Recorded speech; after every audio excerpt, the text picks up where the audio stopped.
Mr. Vice President, thank you so much for giving this opportunity to talk here today. I did not agree with many of the things that you said right ahead of this, but I don't think that's my point to discuss here. What I want to ask is, you are married to a woman who is not Christian. In her Wikipedia, I mean, I just looked that up. I wanted to know what her faith was. I didn't know this before. But she still calls herself Hindu.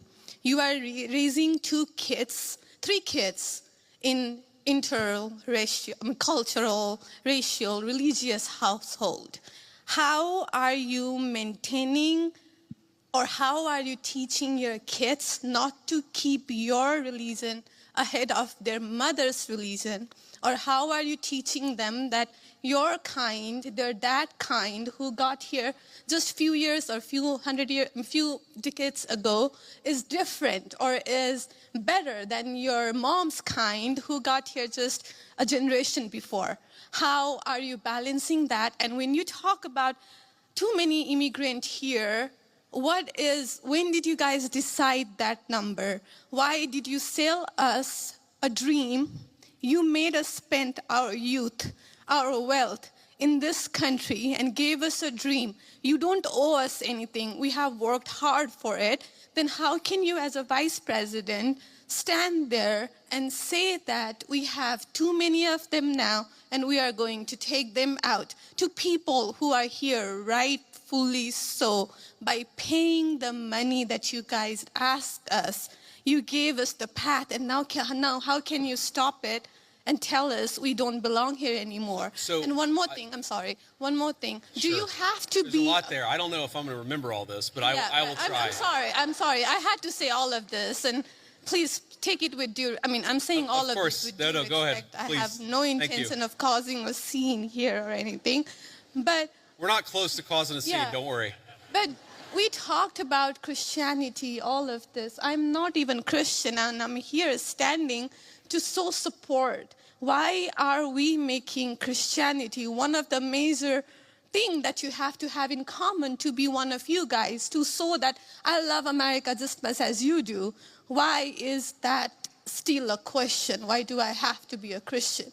Okay, so there was a lot there, and I'm going to try to respond to as much of it as I can. So on the question of immigration, so first of all, I can believe that we should have lower immigration levels, but if the United States passed a law and made a promise to somebody, the United States, of course, has to honor that promise. Nobody's talking about that. I'm talking about people who came in violation of the laws of the United States of America, and I'm talking about in the future reducing the number of people. Sorry, what? May I continue on that? Because when you just said you are not stopping with the people who came here legally, right? But you are pushing out policies that hurt us. And these policies are not even solving the problems. These policies are just creating chaos. Ma'am. Okay, so again, I'm gonna finish answering the question, and then if I've answered all 9 of your questions in less than 15 minutes, then we can keep on going. We got to have a little fun, right? So here's the thing. I can believe that the United States should lower its levels of immigration in the future, while also respecting that there are people who have come here through lawful immigration pathways that have contributed to the country. But just because one person or 10 people or 100 people came in legally and contributed to the United States of America, does that mean that we're thereby committed to let in 1 million or 10 million or 100 million people a year in the future? No, that's not right. We cannot have, I'll go and finish, we cannot have an immigration policy where what was good for the country 50 or 60 years ago binds the country inevitably for the future. There's too many people who want to come to the United States of America, and my job as vice president is not to look out for the interests of the whole world, it's to look out for the people of the United States.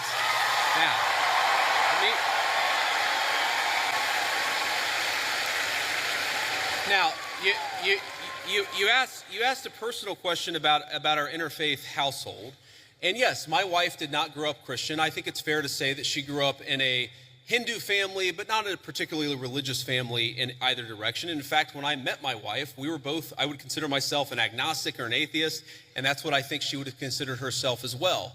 You know, everybody has to come to their own arrangement here. The way that we've come to our arrangement is she's my best friend. We talk to each other about this stuff. So we've decided to raise our kids Christian. Our two oldest kids who go to school, they go to a Christian school.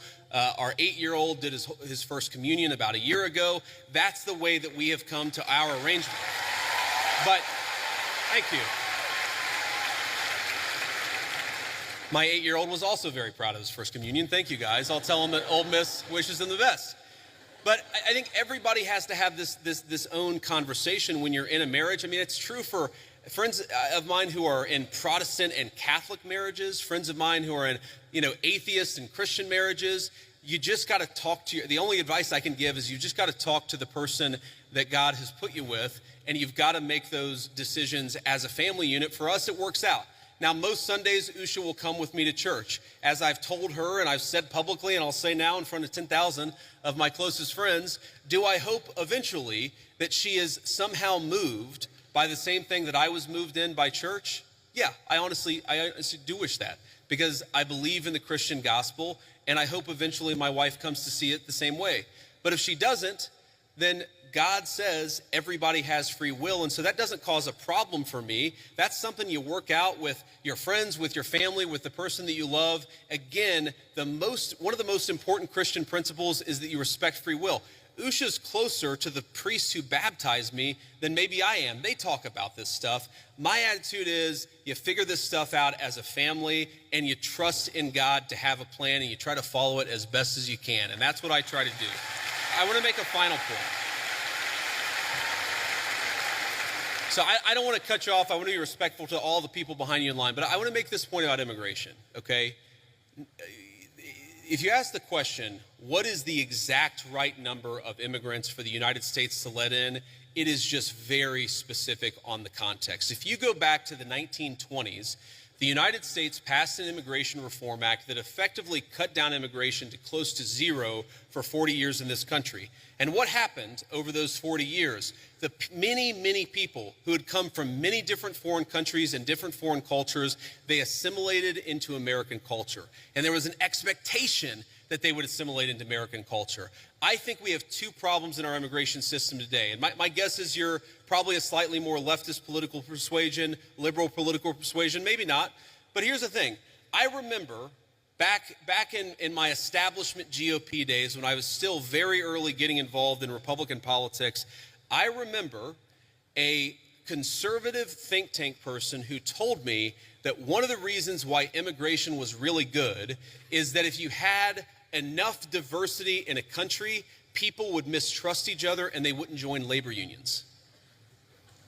Okay?